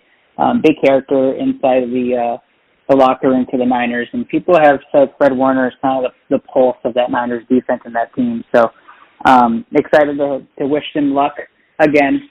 Another big luck to the Super Bowl contending teams, but Fred Warner deserves it. All right, and then let's talk about the reserve. Now, I mentioned earlier that Matthew Stafford is like a fine wine that's just gotten better with time. Bobby Wagner, representing the Seattle Seahawks, he makes another Pro Bowl. Bobby Wagner, the best, just continues to get better. I mean, he's a great leader, just representing. He's a really, I mean, when I think about leadership skills, Bobby Wagner is one of those guys that represents leadership to the core. Your thoughts on him making the team? I mean, what can we say enough about Bobby Wagner, right? Went to Seattle in the off season, decided to go to his roots and really play outstanding football. A big piece to why they were successful early on, playing defense against some of the more elite teams on the NFC West side of things. But Bobby Wagner is going to be a name we also continue to hear about for a while. Had himself a career year this year as well. Top 10 in tackles, top 10 in assisted tackles. So just a phenomenal year for him. All right, that takes care of Bobby Wagner being the reserve for the inside middle linebacker position. Now, our alternate someone who I think has been so underrated for a long time, just year in and year out. He continues to produce big, representing the New Orleans Saints, DeMario Davis. I would say he's somebody that's been a great leader, not just on the field, but most importantly off the field for what he's done in the city of New Orleans and the surrounding areas. Your thoughts on DeMario making the team? No, absolutely. Finished in the top quarter when it comes to solo tackles. Anytime you have turnovers, you always get looked at. But I really feel like he's a staple point for the Saints defense. He's one of those foundational pieces. You just know he's going to be back every year. He's the culture. And I'm glad to see his name here on the Pro Bowl. He'll add some character and some fun to this upcoming weekend.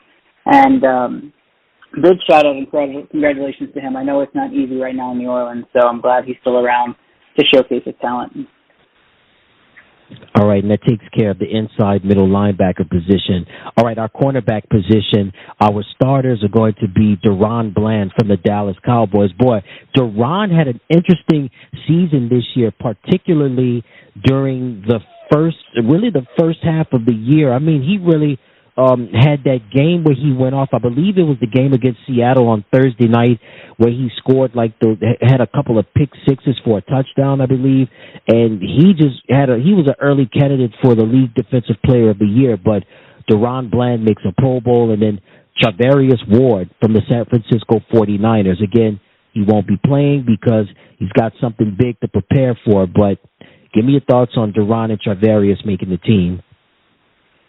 Yeah, so Deron Bland, obviously, I feel like he was up there writing candidate for Defensive Player of the Year just because of the amount of interceptions and scores he was doing for the Dallas Cowboys as a step-in for Trayvon Diggs, who did it the years before. And when Trayvon Diggs comes back, that secondary for Dallas is going to be scary next year. Not to mention the linebacker core with Overshown coming back is going to be scary for Dallas. Dallas was already great. Now it's going to be better. I digress, though. Deron Bland, phenomenal player, very risky player at times. I thought he played much better the second half when it came to coverage. I didn't think he was taking as many risks on interceptions as he was to chase the record. And so huge kudos to him. Charvarius Ward, obviously a freak of nature. He's been labeled one of the most elite upcoming defensive backs. His numbers prove it. Top 10 in all areas for defensive backs. Doesn't have like that elite level number yet anywhere, but people are saying Ward Island is starting to be murmured in the back channels of NFL. So big shout out to both of those players, and I'm excited to talk about the reserves also.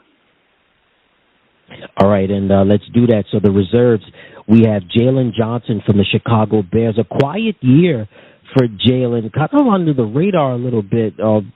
Interesting year with Chicago with the whole quarterback situation. The head coach Eberflus was on the hot seat, but Jalen Johnson was one of the few bright spots on that team. And Devon Witherspoon from the Seattle Seahawks, I think his game was the Monday night debacle against the New York Giants, where he went off, where I believe he scored a fumble return touchdown or had a couple of defensive touchdowns. But that game on Monday night at the Meadowlands against the Giants, that was really what sealed the deal for him. And of course, he had a solid year. Your thoughts on Jalen and Devon making the team? So Jalen Johnson, phenomenal year. I love what Chicago has. Got his money. He's going to be a Bear probably for his lifetime. I think they're going to invest heavily in him. Great young talent, and probably going to be a staple point there in Chicago. And I think as Chicago grows their picks, Chicago will be scary for years to come. I'm telling you, they're building something there in Chicago. The other piece there with Devon Witherspoon, Seattle obviously has always been known as, from the Legion of Boom days, to build talent on the defensive side of the ball. Witherspoon is one of those guys that'll be around for a long time too for Seattle.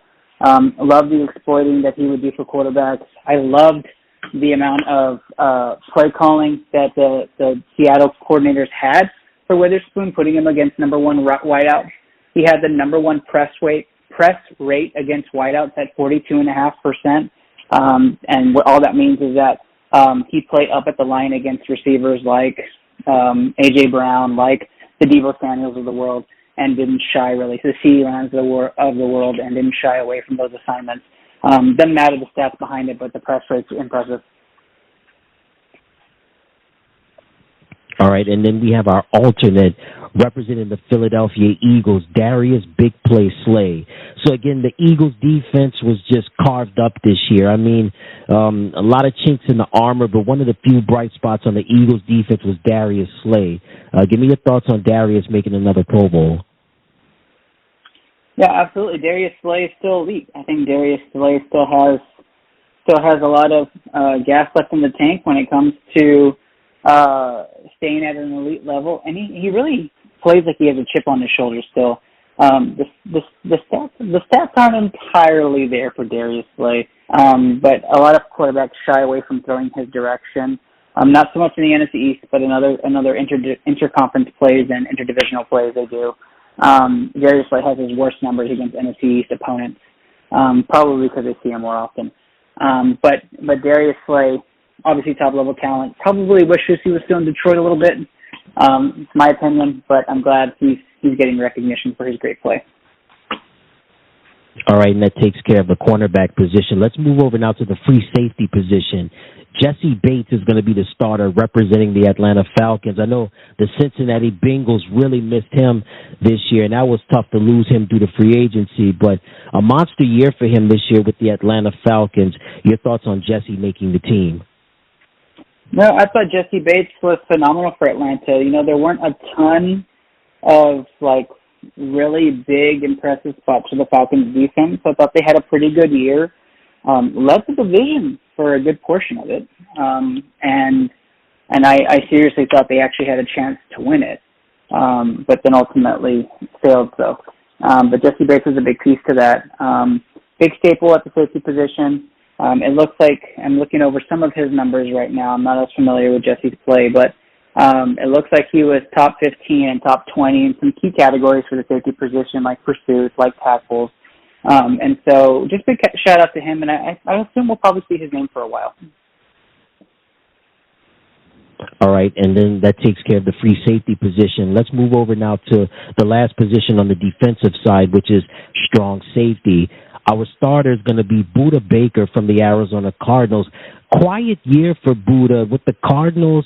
Interesting situation with the whole Kyler Murray deal and just trying to find their way in the NFC West division. But Budda Baker's been a consistent for the Arizona Cardinals for quite some time. And then the reserve is going to be Julian Love for the Seattle Seahawks. Again, Julian came up big in some key games, including the Monday night game against the Philadelphia Eagles in Seattle, where he had the game-clinching interception. Your thoughts on Budda and Julian making the team? No, I think everybody's heard of Budda Baker. I don't think most people are surprised he's still a Cardinal. But Budda Baker's a talent by itself. Probably would argue one of the top 3 safeties in the league. Probably people in the South would say the best. I love Budda Baker's play, captain, lots of passion. Really kind of a Fitzpatrick of the NFC, if you had to ask me who to compare him to. But Budda Baker, all-around player, top 10 in all categories, leads the league when it comes to tackles outside the hashes. Can't speak enough great things. Julian Love was a showman, right? Seattle had a lot of showmen on their team performing in clutch situations and in prime time. Love the Julian Love Pro Bowl selection. Best of luck to him in the rest of his career. All right, and that takes care of the defense for the NFC. All right, quickly, Doc, special teams. The long snapper is going to be Andrew DePaula for representing the Minnesota Vikings. And for special teams, the starter is going to be Jalen Reeves-Maben from the Detroit Lions, but he was selected but decided not to participate, so his alternate will be Nick Bellore from the Seattle Seahawks. Any thoughts on those gentlemen making the team? No. 3 I want to mention. Anger, Aubrey, fantastic special teams. The best special teams Dallas has had since probably prime Nick Folk days. Aubrey didn't miss a field goal until the very end of the year. Just was phenomenal. And Brian Anger has always been a staple of the Dallas Cowboys special teams. Him as a punter has been pretty much automatic. I did want to mention Rashid Shaheed was so fun to watch this year as a returner. Even as a wide receiver, he had these big play abilities that would just turn a game around or spin it on its head.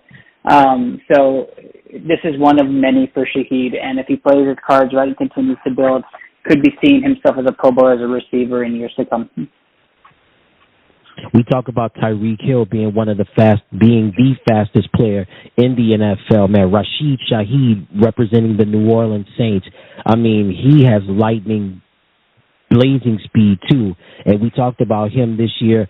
Saints very rough on the offensive side, but when he played receiver, and he's going to be selected to the Pro Bowl as a return specialist. And as you mentioned, Doc, Brian Anger from the Dallas Cowboys will be the punter, and the kicker will be Brandon Aubrey from the Dallas Cowboys.